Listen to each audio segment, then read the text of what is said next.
আসসালামু আলাইকুম। আমাদের সামনে একটা কিডনি স্টোনের পেশেন্ট। তো ওনার রিপোর্টটা দেখাচ্ছি। এটা হচ্ছে আপনার স্টোনের সাইজ, আর হচ্ছে আপনার কিডনিগুলো একটু ফুলে গিয়েছে। ওর কাছ থেকে কী সিমটম পেয়েছি, তার কিডনি বাম পাশে ব্যথা করতো কোমরে মাঝে মাঝে, ব্যথা ব্যথার জায়গায় ঘাই দিয়ে ধরতো, এরকম।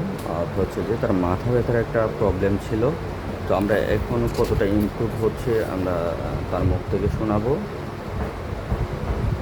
আচ্ছা, এখানে দেখতে পেয়েছি আপনি কিডনিতে যেরকম আগে যেরকম কোমরে একটা ব্যথা করতো সেরকম ব্যথা আছে এখন? মাঝে এক- মাঝে মাঝে মাঝে কেমন আগে যেরকম তীব্র ছিল এখন কি আছে? এই মাথা ব্যথাটা আছে এখন আর অল্প। নাই, কেমন? আচ্ছা, এটা একটা বড় সাইজের পাথর।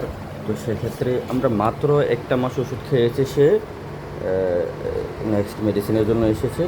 তাই সামথিং ইমপ্রুভটা আমরা দেখাচ্ছি।